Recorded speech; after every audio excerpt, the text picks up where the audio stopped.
Hello, everyone. How's your Wednesday going?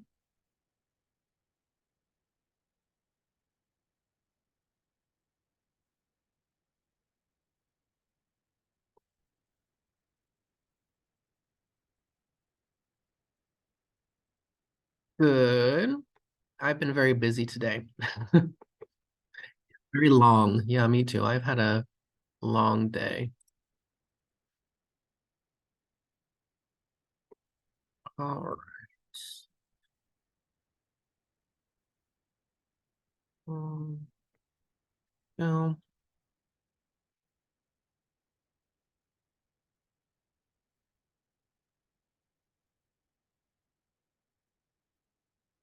I've just had all these meetings today.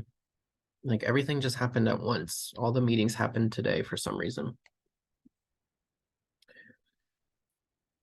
All right. How many people are here? Oh, 20. We're still waiting for some people. Just a few though. Can you hear me all right? I'm actually not at my house right now. So okay, good. Thank you. All right, let's go ahead and get started here. All right, so this is our last required meeting. This is our week 7 live plenary session. This course always seems like it's goes so quickly, but also is a lot of work at the same time. So, oh, why is this not working? Hold on. Okay, there we go. And we're talking about K-pop and intertextuality, which is kind of our more academic way of trying to bring K-pop into the classroom, right? So, um, you only have one assignment left for this course after today, and that's the final exam. And the final exam is going to open under there's a week 7 and a week 8 module now on Canvas, and it'll be under both of them, so you can find it in either one. And it'll open on Monday at midnight, and it will be due by Friday at 11:59 p.m. It is so remember to review whatever issues you had for the midterm. Review those because they will help you, whatever, comments I gave you, if you improve upon that, it'll really help you for the final. Because the final is the same format. It is not cumulative. It's only about weeks 5 through 7. So it's about national identity of art and museums, Korean art museums, about contemporary art, and about what we're talking about today, which is intertextuality in K-pop. There's 6 questions, 60 points total. Each question's worth 10 points. You'll have visual analyses and discussion questions. And remember, unless otherwise noted, there's one question on it or there's 2 questions actually that you don't need to put a citation for. And it says that in big bold. But remember that you need to cite something. And remember as well this time, based on some issues with the midterm that I saw, I'm not going to be giving you points for like a floating quote. So remember, just like a random quote that you put in the paragraph because you think it's relevant. Remember, you need to explain why that quote is relevant if that's what you're putting in there. So yes. Okay. So are there any questions about the final? I'm not going to show you it and go over it right now because it's not open yet. But if you get on it and you see issues or you have questions about it, you can just contact me. Good.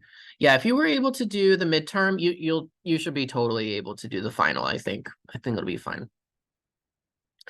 All right. So the other thing, this is not required, but next week on Tuesday, October 10th at 10:30 a.m. and on Friday, which is October 13th, Friday the 13th in October, also at 10:30 a.m.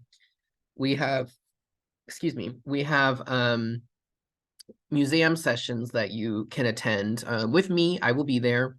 And that's to do the extra credit assignment. So I wanted to get a head count to see who was planning on attending and who and everything.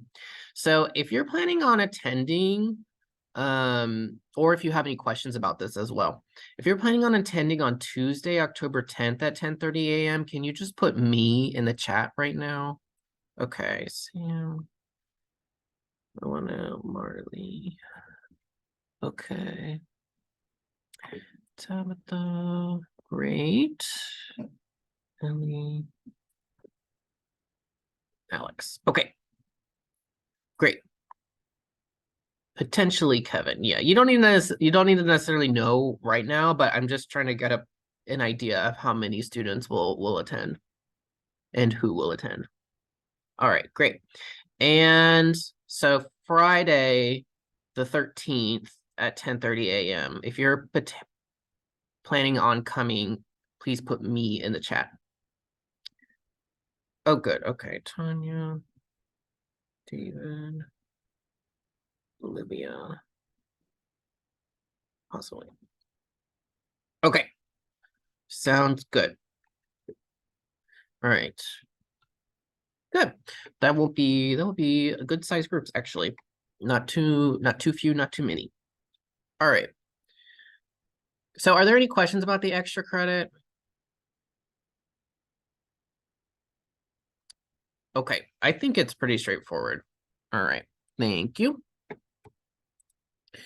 Okay, so today we are going to review a little bit about the history of K-pop, just to kind of contextualize what we're talking about a little bit better. Oh, yes, we'll meet in the lobby. I can send out directions. I'll send out directions and some instructions a little bit about where to meet on Monday. Yes, on Monday I'll send those out. If you don't know where the Spencer Museum of Art is. So, good question. All right, so we're going to talk about the history of K-pop, and then we're going to focus on intertextuality. Okay, so attendance question today. So what are your impressions of this thing called K-pop? What do you think about it? How did you ever hear about it before? What have you heard about it? Do you listen to K-pop? Do you like K-pop? I've had some interesting encounters with people regarding K-pop recently that have really surprised me. So, if you like K-pop, who do you like? Why? All that kind of thing. Or maybe if you hate K-pop, why do you hate K-pop? If you don't really care, let me know that too.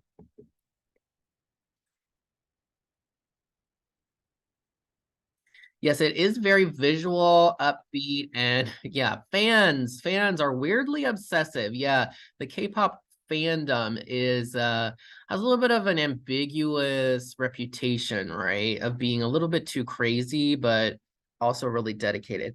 Yeah, it's very visual, right? What it looks like is very important. And the music is overall not all the songs are upbeat, but the ones that they promote typically are. Yeah. Yeah, I think a lot of middle schoolers actually start to like it. I didn't start liking it. I didn't get into it until I was in high school, actually.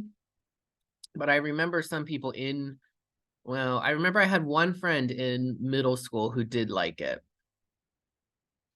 Yeah, it is very visual, entertaining. Yeah, a lot of songs. Recently, and we'll talk about that a little bit later. Specific songs get like globally popular. It's not really that the group, aside from BTS, it's not really that the group gets popular globally, but like specific songs do. Yes, groups are very big in K-pop, right? Like in the US and Europe, groups were huge in the 90s and early 2000s. That kind of fell out of favor, but that never really fell out in K-pop. Yeah. Yeah, casual, that's how I am too. I used to be like super into it when I was in high school, but then once I started college, I just kind of became more casual. Yeah, exactly. Yeah, the fandom spaces online. Yes, they have a lot of online fandom spaces. One of my friends is actually an admin for a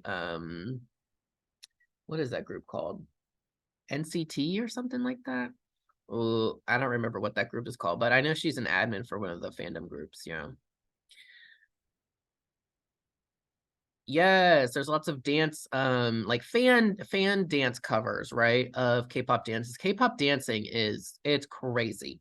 It is very technical. It is very hybrid. It has a lot of different genres of dance mixed into it. It's very fun to do. It's fun to just learn it too, to just try your best, even if you don't think you can dance very well. I was in a dance group in college actually, just for fun though. Yes, BTS and Blackpink. They're probably right now the most popular, right? Yeah, never very rigid. Yes, the industry is very rigid and harsh though. Yeah, we're gonna talk about that today. And you probably read about and you should have read about that a little bit too, right? Yes, it's very intense. The training, yes, the training and the performing is very intense. Absolutely. Yeah. Yes, good. Good. A lot of us are saying, yeah, exactly. Use the visuals, have visuals, training. Yeah, good. Um, yes, good. Language.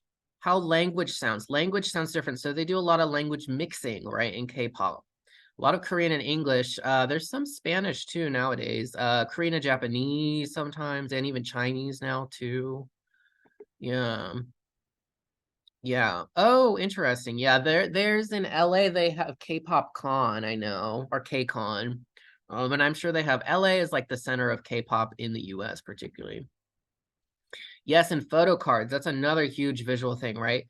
Handing out or when you buy K-pop albums, you will sometimes you will get they will come with a photo card of a specific idol in the group. And so people will buy multiple albums in order to try and collect all of the photo cards. Yeah, very cute. Yeah, so I was into so I'm actually working on a I'm teaching a K-pop course in the second half of this semester that I made. And I'm teaching it next in the spring too, in the second half of the spring. And you can take it if you want to. I don't think it counts for any of the gen ed credits, but I have K-pop has really changed. Especially I've seen because I got into it in like the early 2010s, and my favorite groups are mostly disbanded now. And like I didn't know BTS. We didn't have groups that reached the amount of global fame that people like BTS and Blackpink have. Um, and so I've really seen it go from this kind of niche interest, and it still is a very niche interest, to something that is more common knowledge, which is really weird. It's a little bit weird for me still to know that people just kind of know what K-pop is. The other thing that I've noticed, and this is just anecdotal, was some of my recent interests is that so when I was into K-pop, people who liked K-pop were not only into K-pop, but they were interested in learning Korean and like learning about Korean culture and like all that kind of stuff. They were really interested in Korean. Would become interested in Korea beyond just K-pop. But I've had some conversations with people recently who say they're into K-pop and they've only recently gotten into it. And they don't seem to know as much about like Korea. For example, I just came back from a trip to Korea and was talking to somebody who I randomly met. And I said, oh, I just got back from Seoul and like, I teach about K-pop. I'm teaching about to teach a course. And they blatantly looked at me and they said, what's Seoul?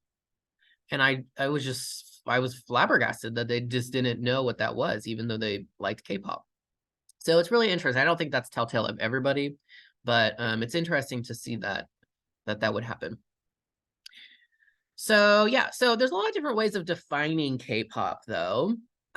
So one of the big ones that you'll see a lot in scholarship is K-pop as a capitalist mode of production, or neoliberalism. Has anyone heard this word before? Neoliberalism. This is another word that didn't used to be used very often, but I see more and more in common conversation now.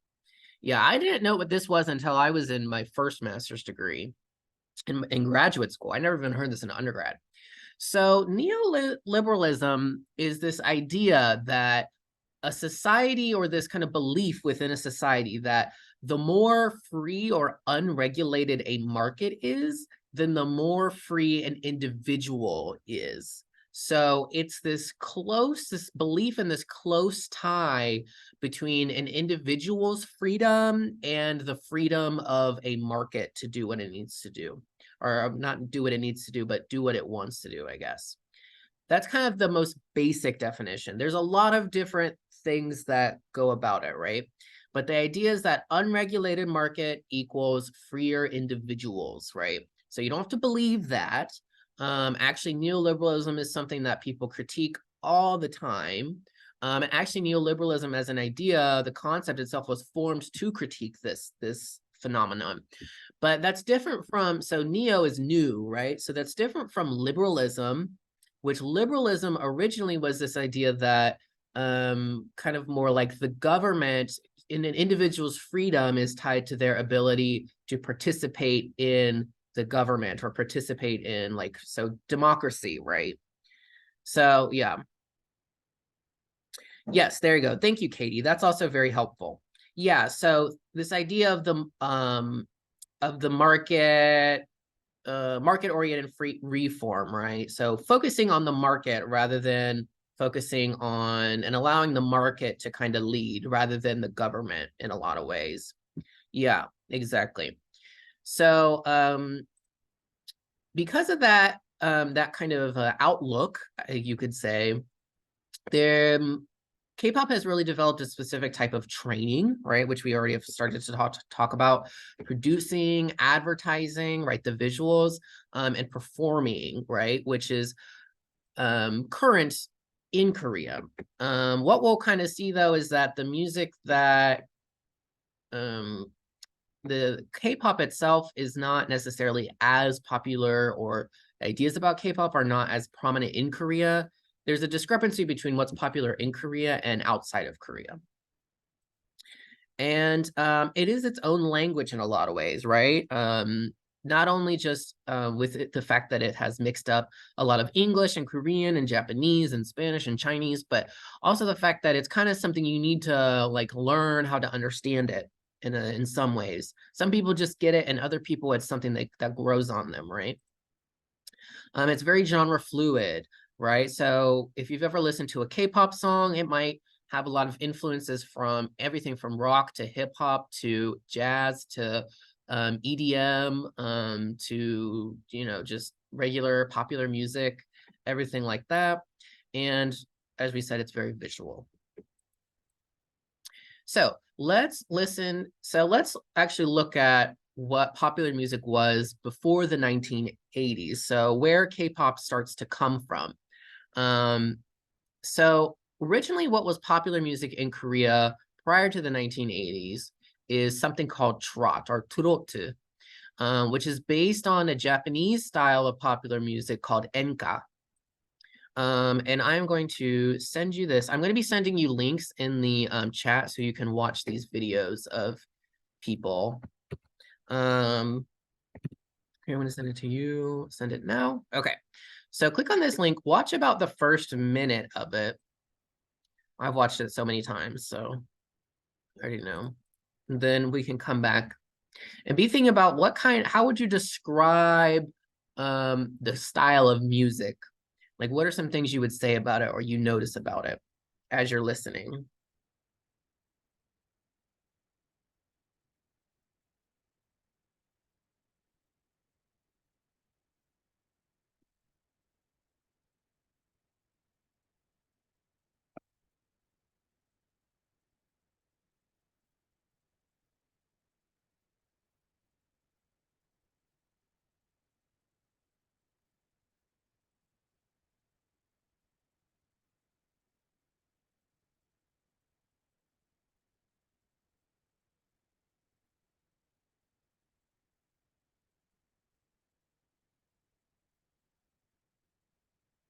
All right, let's come back. So what do you notice? What do you think? Do you like it? Do you dislike it?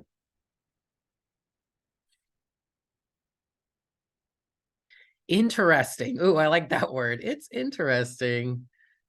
Yeah, so this is actually, as you can tell, this is actually recently. So there's actually been a revival of this genre of music in Korea recently, and it's popular among Korean people, but it's really not that popular globally yet. I don't know if it will or not, who knows. But yeah, so it kind of has this, let's see, yeah, good. Here we go. Kevin says it has elements of traditional Korean music. Yeah, so the vocals, there she's doing something specific in the vocals that is definitely similar to what we think of as not just traditional Korean music, but in a lot of traditional East Asian music. What is it? Okay, the pitch opera, right? Holding mix. Let's see if we see it here. Yeah, almost yodeling kind of. There's a lot of excuse me. There's a lot of what's called vibrato. And in Korean music and quote unquote traditional Korean music, you do a lot of, and please, forgive me for this. You do a lot of like this, going between two pitches. You do that a lot, and you can kind of hear that, right, in the way that she sings. But it has more of like this upbeatness to it, right? Um, yeah, exactly. Good. Yeah, it's very yes, good. And the visuals, that was going to be my next question. Yes, so this is just a live performance, right? So it's a little less visual than even a live performance of what we consider K-pop, right? There's not a whole bunch going on. She's kind of by herself. She's singing the song. She's singing it wonderfully, right? But yeah, she relies a lot on gestures. Yeah, very good. The choreography is more kind of an individual just kind of delivering the song, right? She's clearly just kind of feeling whatever the song is saying, and she's kind of moving with her arms, her face, right? Her choreography is not exactly dance, but it is a lot of gesture. Very good. So then after this style of music was popular, this style of music was popular really starting in the early 20th century until really the 1960s, I would say. And it's still popular and it's having a revival, right? But of course, in South Korea and in North Korea, under the dictatorships, the military dictatorships, there was a lot of government censorship and control over music, especially what lyrics were allowed and not allowed to say, and what kind of music was allowed to be played. So I'm going to send you this. This is from 1976. So this is one of the hit songs, one of the popular songs on this show called Inkigayo, which is a music broadcast. Go to minute 46 and 30 seconds, please. 46 minutes and 30 seconds. And yeah, just watch about a minute of it and we'll see what you think about it.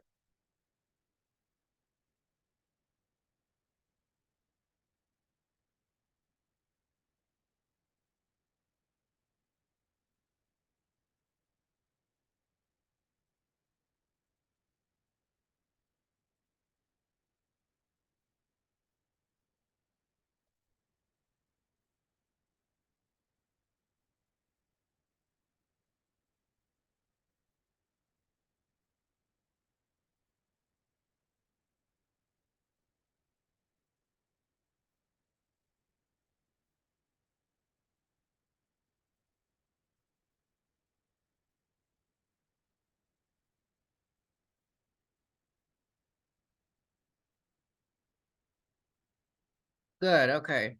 So come on back. So what do you think? What do you think about the music? What do you notice about the music? How would you describe it? Sounds familiar. Interesting. Familiar. What about it sounds familiar? Yes, orchestrated. Yes, it's highly orchestrated, right? I think they have a live band, right? They have a live band playing, right? The brass instruments. Yeah, exactly. It sounds kind of patriotic. It sounds like a march, right? It sounds like you should be marching to this music, right? Yeah, like night music from pre World War II in a lot of ways, right? Yeah. And the instruments were kind of overshadowing the vocals. Yeah. It's still upbeat, right? Yeah, it's still upbeat. Good. Yeah, it probably does. Uh, wait, what is the song is called on a walking on a clear day or on a clear day or something like that. Um, yeah, exactly. Good. Okay, what about the visuals? What's kind of going on with what you see? Yeah, there's a lot. It's kind of weird, right? The dancers are in the front of the stage, and the singer's just kind of back there singing. Yeah, it's kind of weird, right? Yeah, and they're kind of silly. What's silly about it? Yes, Elizabeth said it. This is the word I always look for. Cheerleaders. They look like cheerleaders. They have pom-poms. I mean, they have kind of like cute, like elephant, what are those called? Bell-bottom pants on and stuff. Like they don't look bad. It's kind of just cutesy. But a little bit still like modest at the same time, right? Yeah, very good. Yeah, reminds you of Buddy Holly or Hank Williams. Yeah, it has that feel to it for sure. Yeah, kind of it feels like Americana, like kind of Americana music. Yeah, exactly. Good. Um, so how does this compare to the kind of music you can think of that was happening in the 1970s in North America and Europe? Oh yeah, the Hairspray-esque performance shows. Yeah, it is a lot like them. Like the Corny Collins show. So Inkigayo, this show is still on today. It's a music broadcast show in Korea. And Inkigayo just means popular music. Yeah, and they still always are showing. People are always performing on it. Yeah. But yeah, how does it compare to what's going on, what other kind of music you've heard in the North America? Yeah, it feels a lot older, like we've said. It feels like older music that we're familiar with in North America, right? Yeah. So yeah, 70s music, right? So in the 70s, we were getting really like pop. If you're like me, you love disco. Disco was huge. It wasn't really that huge, but I think of it as huge, right? But yeah, but so it still has a more kind of quote unquote traditional feel to it. Exactly. So then in 1988, right, the Minju movement results in democratization and they elect the first president. And so little by little, these censorship laws start to kind of lessen. They never disappear, but they lessen. Like in 1993, there was a new, less strict censorship law that went into place. And musicians and recording companies and all of these, they had a little bit more freedom to express themselves on live television. Um, and so because of that as well, there was an opening. It was called the adoption of the open door policy in relation to culture like US and European popular music. So these styles of music that we're familiar with in the 80s and 90s, like New Jack Swing, which is like Janet Jackson, hip hop, so like Straight Outta Compton, and like electronic pop. Started to come in and become popular. And then also technology like synthesizers and drum machines. These things also started to come in the late 80s and the early 90s. So Korean artists musicians started to take on these things as well. So let's listen to some of this music here. So the first one, this is Kim Wan-sun, who is called, in Korea, she's called Korea's Madonna. But let's see what you notice about her music and kind of how she was performing. This is what broadcast is it? Yeah, this is from 1986. So this is just before democratization, but you can kind of see that some things are, you'll see some inspiration in there, I think.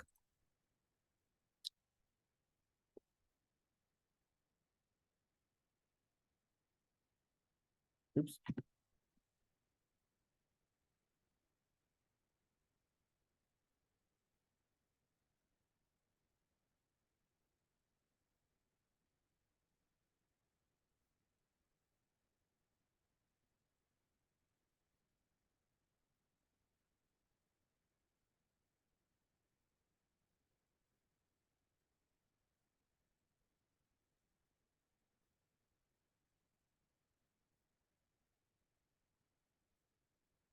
All right, what do you notice? This is only 10 years after the song we just listened to. So think about that. Way more performance, right? The performance is the idol, right? Or the Kim Wan Sun is the performer, right? She is performing. There's a lot of synth in it. Yeah, you can start to hear the use of synthesizers, right, in this music. It is, yes, Lauren said it here, very 80s. Yeah, it is very 80s.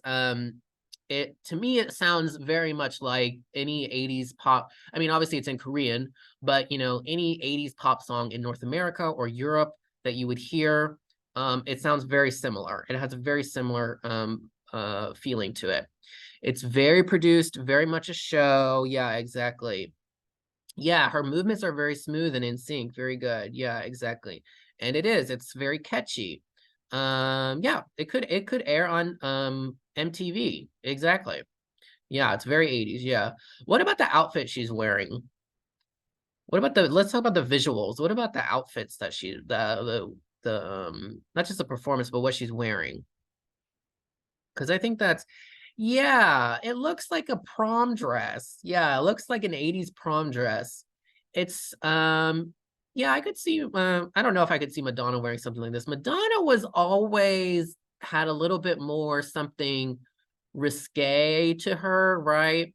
But this is a different cultural context. So even though they can, do these kinds of songs, they can never, especially women artists at this time, or not just artists, but um, there was still a certain amount of modesty, right, that was desired of musicians even at that time.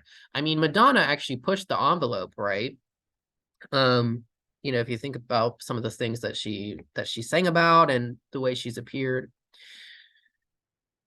Yeah, exactly. Yeah, there's a lot to do with jewelry and the clothes and the material. Yeah, it's like is it lace looking, right? It looks like lace a little bit. Or yeah, it's like that lace on top of some kind of silk fabric, I think. Yeah, exactly. But it's up to date, or kind of quote unquote globally. What you think of in North America and Europe, um it's a lot like, why is this doing this? Sorry. Okay. For some reason my mouse is all right. Okay. And then we have now these next groups, Soteji wa Idol, or Sateji and the boys, or Sateji and kids. You'll see their name in a lot of different ways. If you know K-pop, you might already know who this group is. They are the ones credited with really um, bringing K-pop, or not K-pop, sorry, popular music in Korea onto or within the trends, or with the trends of North America and Europe at the time. And so we'll see if you can figure out kind of why people might be saying that. This song is called I Know, not Arayo. And they were the first group to ever perform any kind of song that sounded like this on Korean television.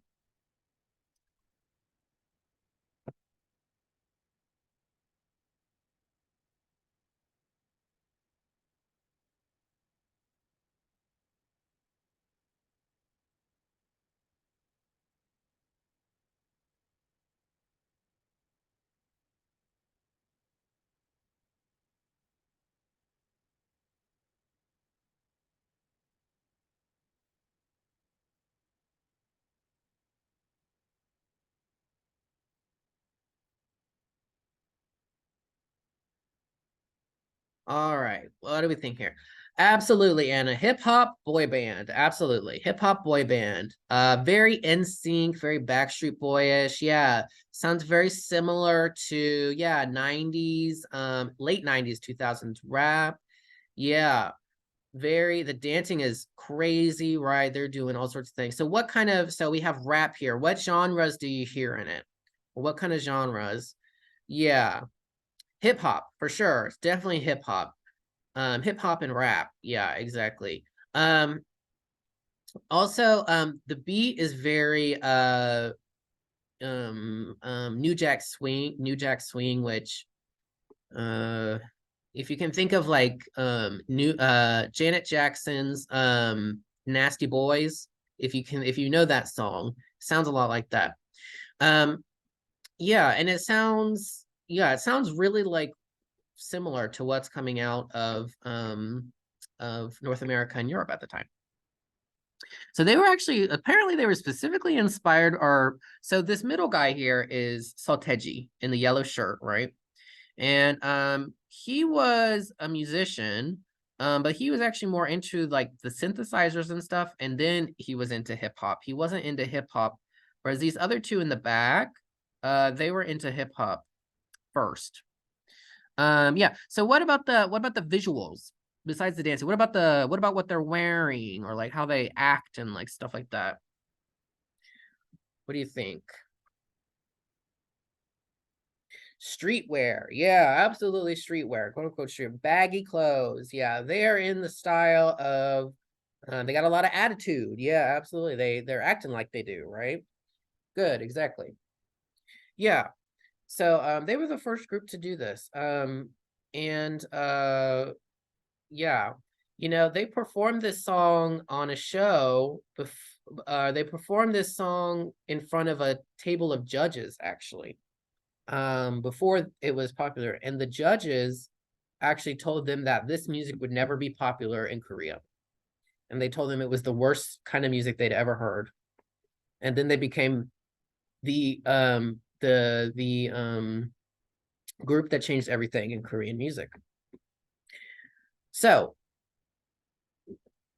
they come out and they bring in these new sounds, right? And then in the late 1990s, something economic happens that really actually allows the entertainment sector to develop.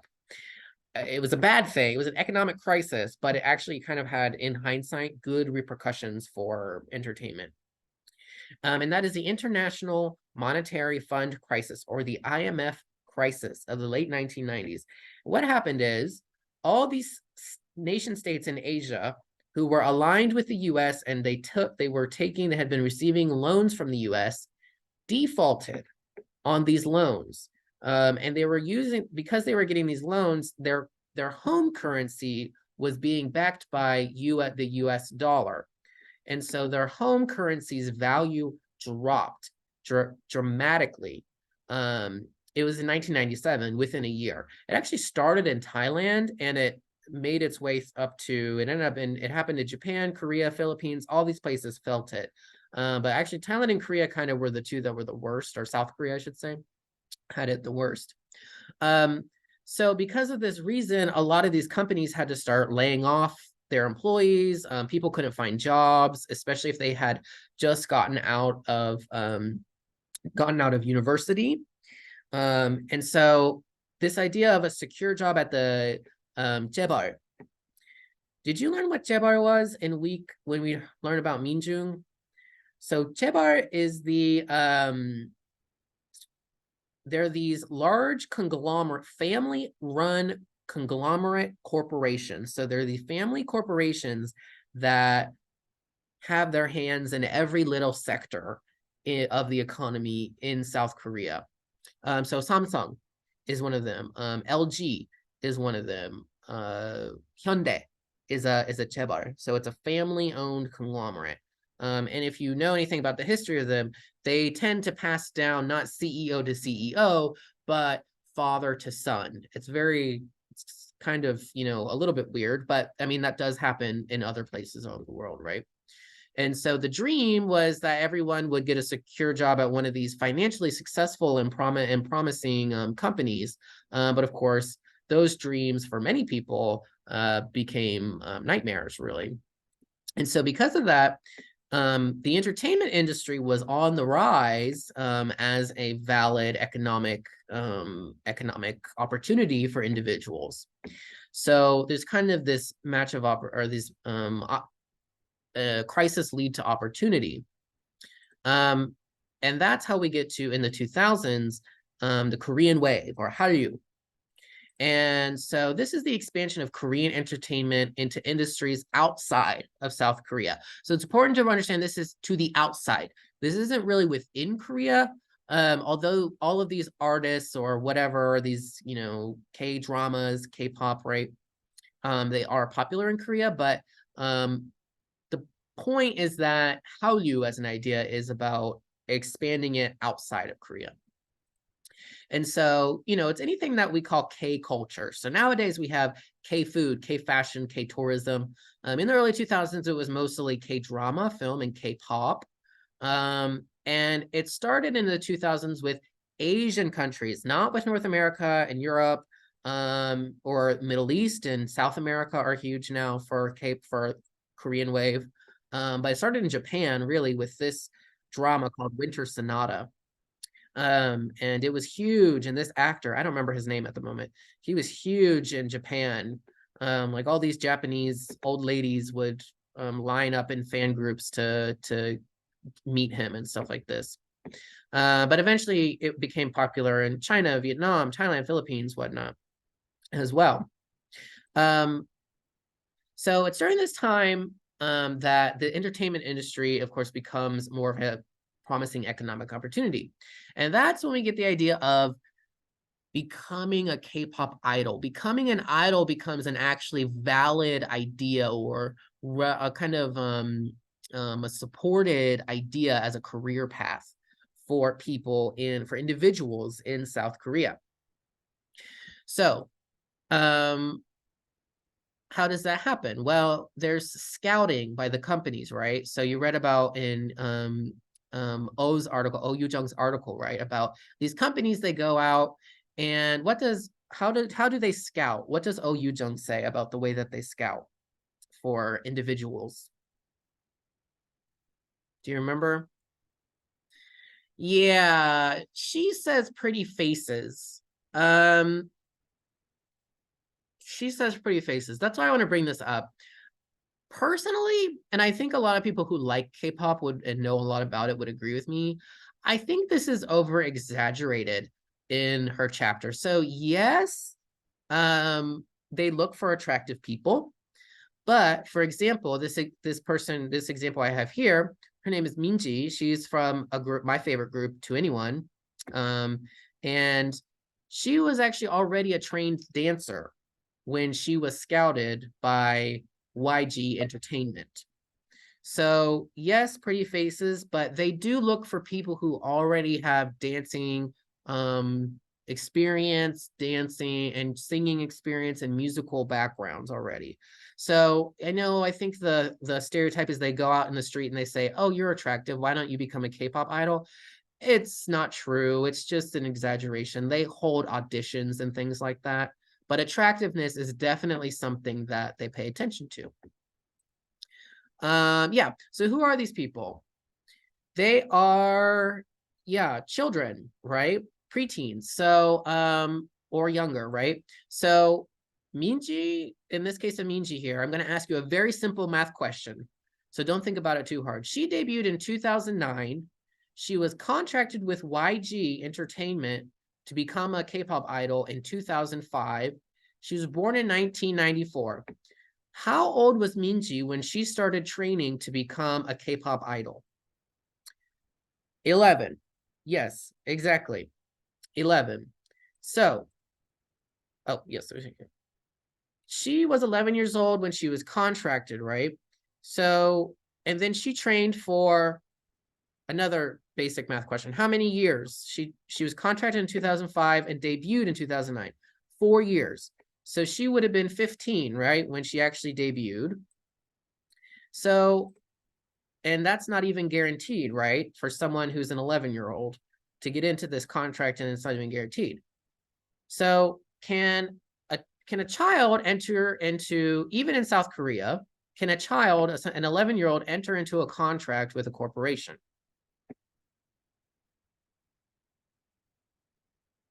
No. No, the answer is no. The answer is no. Yeah, South Korea, the child labor laws are very much like in the US. No, but who can? Yes, Tabitha got it. Yeah, I know. I showed it on the slide. I always forget the order of the slide. But the parents can enter their child into a contract, right? So why would a parent do that? What do you think? Financial reasons. Good. Okay, monetary gain for money. Yeah, maybe they, right? So maybe the parents want the promised financial gain, right? Maybe the parents want fame, right, for their child. Exactly. What's the more like positive reason a parent might consent to their child doing this? Because the child wants to. Yeah, the child thinks that they want to do it. It's their kid's dream. Absolutely, right? That's totally valid. I'm not trying to scam that at all. Kids have dreams and they have wants and desires. And as a parent, you should want to support that, right? So you might, because this is your kid's dream, you might want them to be in this kind of contract, right? To be in this program. So here's my question. Is this voluntary? In Oh Yoo-jung's article, she says that K-pop idols undergo this training process voluntarily. Did you notice that? I should have put why did I not put the page number down? They go through all this hardship voluntarily. What do you think?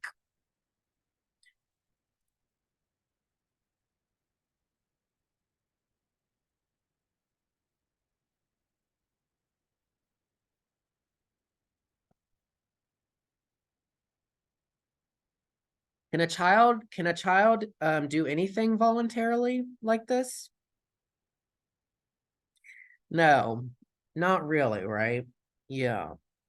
And it might be it's kind of our values, but um they're at the will of their guardian. Exactly. So my point of bringing this up is that it's not as straightforward about what idols are getting into with the training program and what their actual legal or even ethical situation is, as I think Oh Yoo-jung makes it. Do you notice that Oh Yoo-jung never says that never talks about how old the people are when they enter into these contracts, right? She never talks about this aspect. In a lot of ways, she kind of treats them like they're adults, but they're not adults, they're children, right? They're 11 years old, 10 years old, sometimes even earlier. So, but people do it, and sometimes it works out for people and sometimes it doesn't, right? It's just like in Hollywood has come under fire, a lot under fire for this recently in the US, and Nickelodeon and Disney and all those things.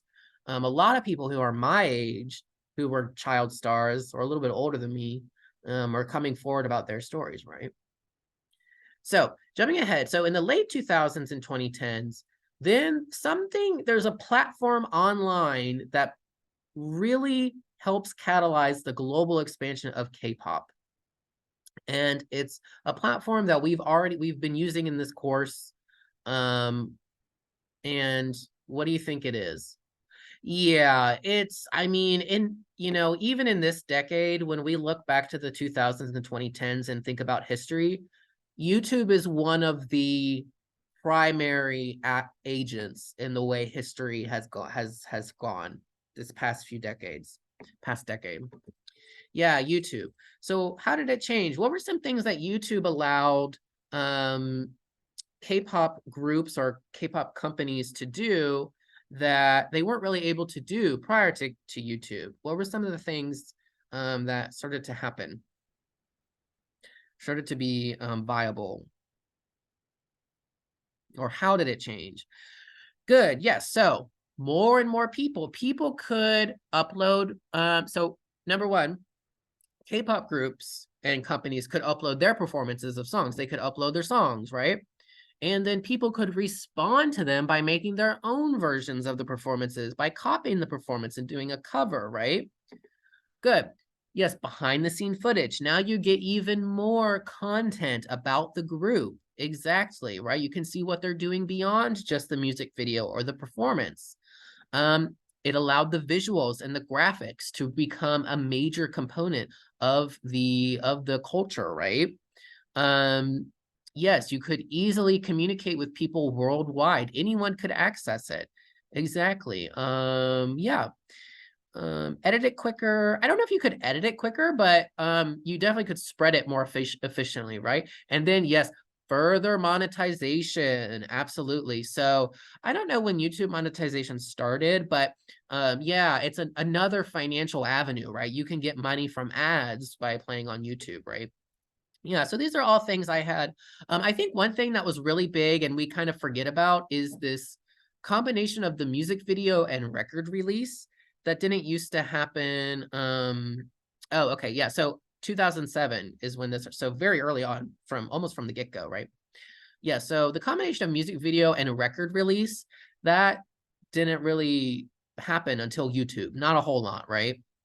Live streaming. Yeah, no one said live streaming, but yeah, live streaming. So basically you can interact with the fans really directly, right?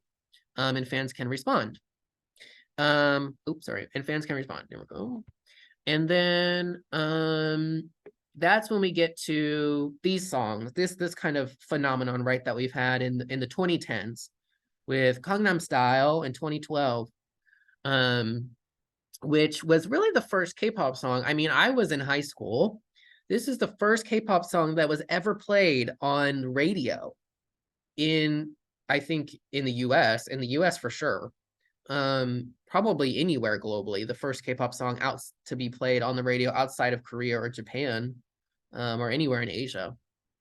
And I don't know how much is Dynamite? Yeah, I don't know if Gangnam Style is still like the most viewed music video. Yeah. Third grade classroom. Oh God, makes me feel old, but also yes. Yeah, exactly. And then everyone was doing this Gangnam Style dance. All the kids were doing it. Yeah. And now I think a little bit better than Gangnam Style or is like the music of BTS, right? 2020. Dynamite is #1 on the Billboard charts, right? um, which is a little bit better of a song thing, less annoying of a song than Dynamite or than Gangnam Style, although it still has its a little bit of a annoyingness, right? But now we have a group like BTS who is just, I mean, they're just a household namesake. Everyone knows who they are, right? Basically. Okay, so let's talk about intertextuality. So what do we think? What is the most basic way that you can think of to explain what intertextuality is? Because there's a lot of, I think it can feel complicated, but I think it's really simple, actually. Um, Cameos and Easter eggs. Yeah, good. Cameos and Easter eggs. So these are all forms of da da da da references. They're just references. References in one media to other types of media. Yeah, that's all it is. And intertextuality is the the study of that. So all of these things we have here. So sampling, parodies, what was it? The Easter eggs, what was it? Cameos. Those are all forms of references, which means that they're a type, also a type of intertextuality, right? So intertextuality is the study of references, of these references and what they're doing and how they work, right? Drawing inspiration, yeah, absolutely, from another thing. Inspiration can be referential in some ways. An allusion, yes, an allusion can be is a reference.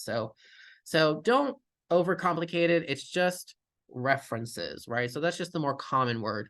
But this word is more helpful in thinking about it because it's not just about the reference, but the way that the reference connects the two media together and what meaning it makes. So that's the question of intertextuality. So interconnect or go across or between, right? Text as in a literal text, but also media, right? So that's all it is. So don't overcomplicate it. So you can think of it as like a hyperlink in a lot of ways. And so if you've ever been on Wikipedia, right, it's probably the best example of intertext or intertextuality of references in in kind of everyday life, right? There are hyperlinks to all sorts of things like, and you can just click on them and find out what that's referring to, right? Um, so, but there's kind of a thing where you kind of have to have a previous bit of knowledge or culture to understand it, right? And that can be kind of complicated. So when we practice identifying intertextuality or intertext, intertext is just another word for reference. So in a music video, we want to be thinking about the characters, the icons, the settings, the styles. So what the way it looks, so the visual, right? So the colors, the fonts, the lines, shapes, etc., or the overall overall style of whatever it is you see. we want to look at the details essentially. You want to you want to look at the visuals more than you probably would just on a regular listen through. Most people don't like watch music videos. I actually do. I always have. I just liked that a lot. But a lot of people don't. They just kind of listen to the song, right? But there's a lot of details in music videos that are very purposeful. And then you have to use your background knowledge of other media and try and figure out what that thing is. Usually when you're looking, there's a little bit of a spark, like, oh, that's a reference to this, or oh, I recognize that, right? You're not going to recognize everything probably. So you might need to use Google or research things further when you're trying to understand the intertextuality. But what's important is that we ask this question: what is the media telling us through these references? So why does this music video want to make this connection with that text or media? And then how does this connection influence my understanding of the music/video? All right, so we have 20 minutes here, so let's practice. So we're going to be doing Blood, Sweat, and Tears. So we'll watch like maybe 2 minutes of it, and you can skim through it if you want as well. That could be helpful, and get some ideas. But so be thinking about first, who seems to be the main character, number one, and then number two, what kinds of settings appear? We'll start with that.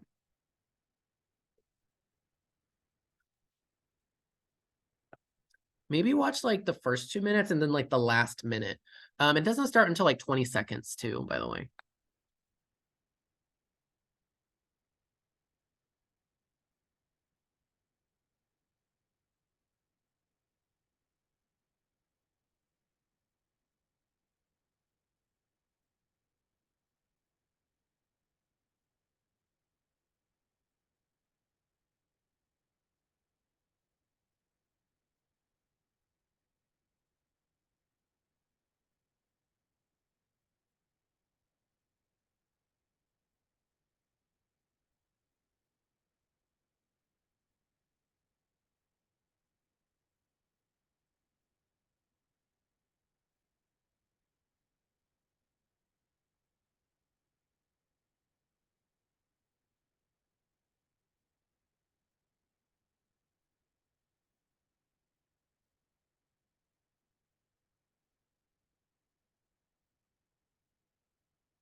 Okay, why don't we come back? Yes. Oh, okay, we have some responses already. Thank you. Yes, so the setting. So yes, reminds Anna of a mansion or columns from a church. Yes. Greco-Roman. Yeah, exactly. There's some kind of Greco-Roman inspiration there. So there's a library, a museum, there's dark rooms, there's a rooftop. Yeah, absolutely. There's tons of settings, right? Yeah, maybe the group is the main character. Yeah, that one's hard.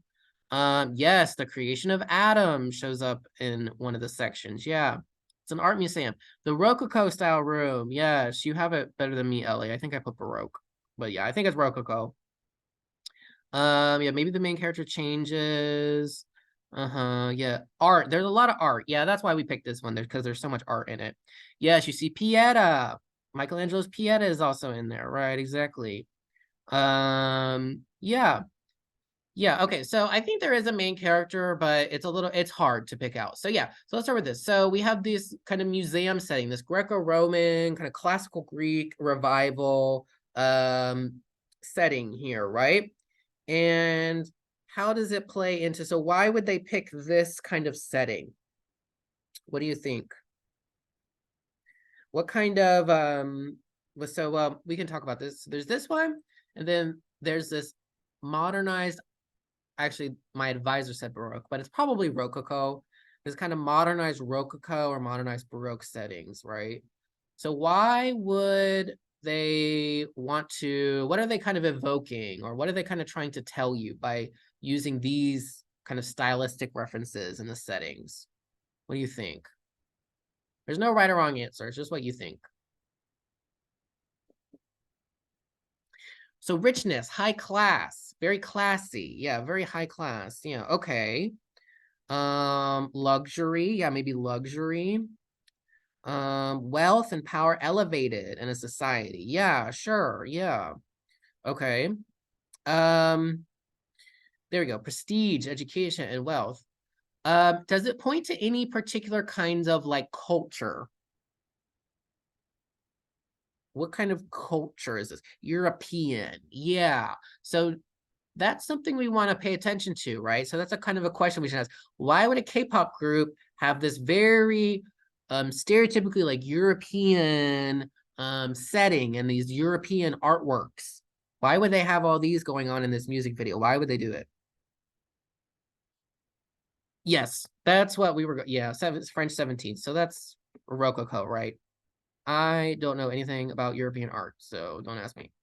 But yes, I think it's Baroque or Rococo, something of the sort, right? Yeah, so they're trying to make connections with this kind of classy or what's seen as classy, elite European culture of old, right? Um, and we can see this, and many of us talked about the artworks, right? So Gene, this is his name is Gene. You don't need to know that. This is who is kind of seen to be the main character here. You don't have to agree with that. They all have something that they do in the music video, so it's hard to tell. But so this is a painting. So this is a painting by Bruegel. Does anyone know what era that is, or what art kind of art historical period that is? Bruegel or Bruegel? So that's Dutch Golden Age. So yeah, Pieter, yeah, Dutch Flemish. Thank you, Marley. Yeah, Dutch Golden Age, right? In 1562, I think, right? So let's look at this artwork. So Gina's looking at this particular artwork without doing a huge visual analysis. So this is called The Fall of the Rebel Angels. Based on what you see, just vaguely, what do you think this painting is showing? We're not going to do a deep visual analysis of it, but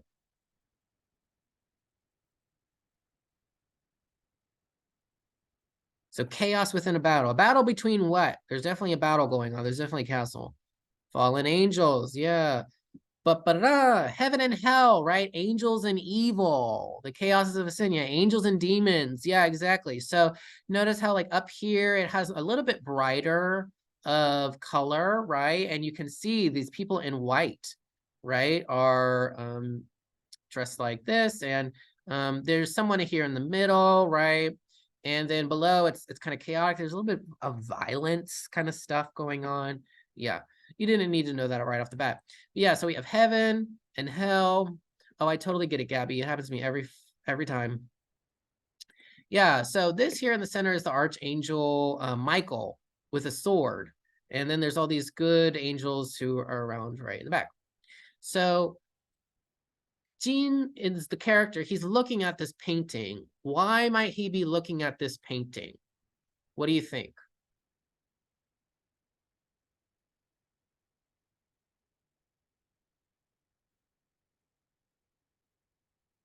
Like, why this painting specifically?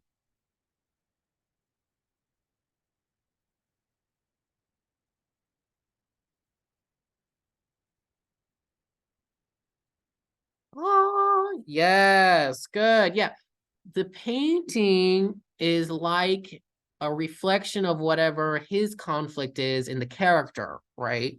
You can kind of see they're trying to build a connection between the character and this painting, right? So by having the character look at it and show that very specifically in one of the scenes at the beginning. So, you know, we can interpret that, oh, whatever is going on in this painting is going to be relevant or somehow connected to this character, right? And so, yeah, it's this conflict, right? There's this battle that's supposed to be going on with the main character, Jean. And I guess you see it play out throughout the music video. More so you see it in the beginning and the end sections rather than like actually within the music video, because in the music video they're more focused on dancing and looking cool, but you kind of see it. So that's how we get to at the end here. Here we are again with Jean. He's interacting with this statue. So who do you think this is, or what do you think's going on here exactly? Who's Jean interacting with? Why do you think it's that person, and what's he seemingly going to do or is doing? This is at the end.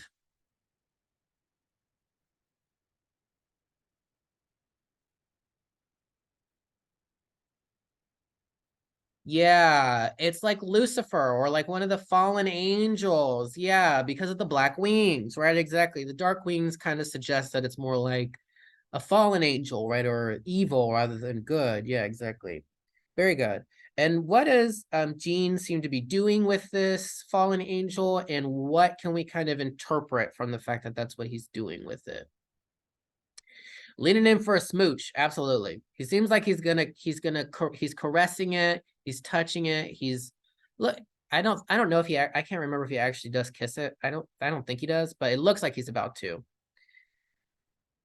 Ooh, very Jesus Judas of him. Yes, exactly. So, what does that kind of symbolize? What kind of meaning can we draw from that?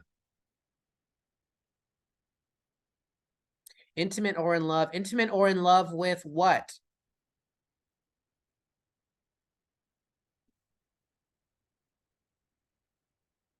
So if he's experiencing this conflict between good and evil, as we've established through the painting, yes, very good. Now he's, yes, embracing the conflict. He's getting with the bad. Yeah, here, giving into the darkness. Yeah, we can read it that way, right? Yes, falling for the fallen angel. It's taboo. Yeah, going to the dark side. Yeah, exactly. You can put it a lot of different ways. All those ways are valid. Good. So, but then there's also the lyrics, right? So how does this connect with the lyrics? I found some. So here's the meaning of the chorus. My blood, sweat, tears, and my last dance, take it all away. My blood, sweat, tears, and my cold breath, take it all away. My blood, sweat, and tears. That's the chorus. And then I highlighted some things in here. I know well, my blood, sweat, and tears, my body, mind, and soul, I know well, they're all yours. This is a spell that will punish me, peaches and cream. I don't know where all the food, there's a lot of food imagery in this song for some reason. Sweeter than sweet, chocolate cheeks and chocolate wings, but your wings are the devil's. There's a bitter next to your sweet, kiss me, it's okay if it hurts. So what do you think? Is there a connection? Toxic relationship. Ooh, okay, I like that. Yeah, maybe something like that. Giving into the aphrodisiac. Yeah, dealing with gluttony, maybe. Yeah, something like that. Yeah, so who do you think is when we're thinking about the imagery and now thinking about the words, who is taking it all away? To whom are they singing? To whom are they singing? To take it all away, right? Yeah, that toxic person, right? Or that whoever that evil is, something you love and hate, but realize it's bad for you as well, right? Exactly. So do you see how that connects with, do you see how the theme and the lyrics here kind of connects with that story of conflict and then giving in, right? Giving into that evil. So to kind of summarize here, oh, good. So what's the story exactly? So we have Jean in front of the Bruegel painting, and maybe he's trying to save his brother from downfall. He's dealing with this issue of giving into this temptation of evil, right? And you can interpret it however you want. It could be a toxic person who they love. I don't know, maybe body image issues, like Sam says here, something that's really good but bad for you. And what are some of the themes? So what are some of the like overall themes of the story then? What do you think? What are some that that you would say? If I ask you, what's the theme of the story, or what's the moral of the story? Good versus evil. Good versus evil is very much a theme. Yeah, absolutely. What else? I think that's kind of the main one, right? I think temptation is also a theme, right? So good versus evil, temptation. Um, so how is that communicated? So we had a lot of different things going. We didn't even get to talk about all the different art that show, all the different artworks that show up. There's a lot of very specific artworks. Yeah, it looks like he was reminiscing. Oh, that's a good point. Yeah, maybe he's not like looking at it, but more like reflecting on the painting, right? Not just like looking at it. But yeah. So we have some visual communication. So the art. So there was a Bruegel, The Fall of Rebel Angels. Michelangelo's Pieta, which Ellie mentioned. I guess some other Bruegel paintings show up. The Elder, Landscape with Fall of Icarus. Yeah, so these different art pieces, they're not just randomly in there, right? Do you see how they're not just randomly in there? They are actually relevant to the story that's being told. And so this you don't need to know, and I don't know how you would know this. I didn't know this. I had no idea what this novel was until I had to, I knew this music video until I had to teach this music video this way. But this is apparently a reference to the novel by Hermann Hesse called Damien, or Damien. And a boy struggles to find himself in the struggle between good and evil. So if you read, so you should have read Seda Basegi's article where she talks about this music video, right?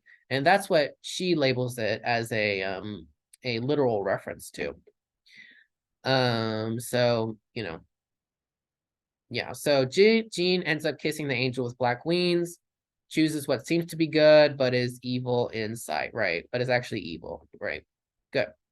Okay, so do we understand, do we kind of see the way that intertextuality or intertext is working in the music video to tell the story? Yeah. See, so, but it is kind of hard. You have to kind of recognize, oh, that is a significant thing. Like when you're watching, you just kind of have to intuitively know, oh, that's significant. So that's the hard part, is doing that, right? So, good. So the thing about it too, like I said, is it allows, you know, you can take whatever meaning really from it you want. So intertextuality can allow plural interpretations. And Cedar Balseji talks about this, right?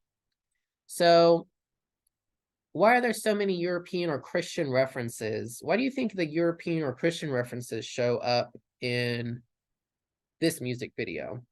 What are some possible reasons? Specifically European and Christian references, right? Because you notice this is a K-pop group and they have all this European art, European architecture. Right.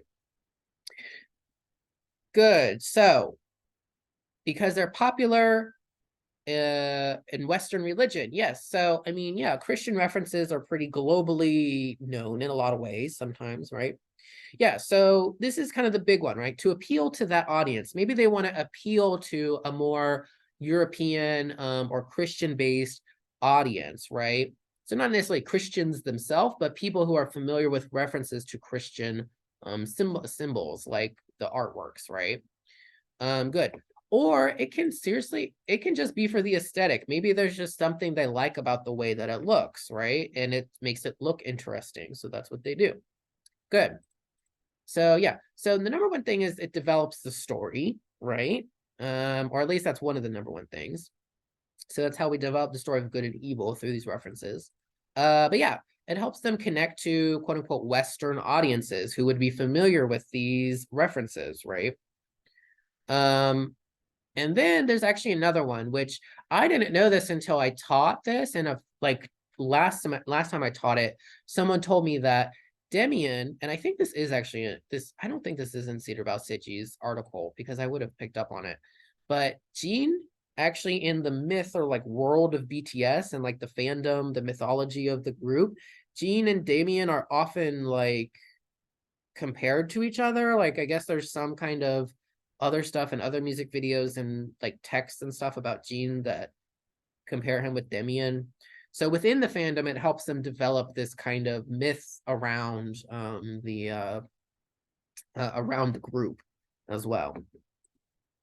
And then yeah, so what do you think? There's no right or wrong answer to this. How would a European or Christian audience interpret these kind of references versus a Korean audience? What do you think? And there are plenty of Christians in Korea too, and plenty of Korean people know about Christian symbolisms too.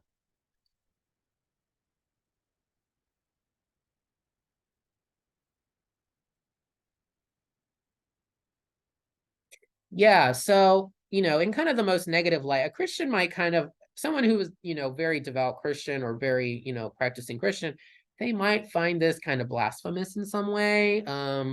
Especially, yeah, like Ellie says here, romanticizing fallen angels, kind of telling this story through, um, giving credence to fallen angels. Yeah, I could see that going wrong. Yeah, what else? What do you think about a Korean audience, particularly? Because we said it's for connecting with international audiences, but these K-pop groups want to connect with Korean audiences too. Why might someone who's of a Korean kind of cultural background, what might they get out of these kinds of visuals or these kinds of references? What do you think?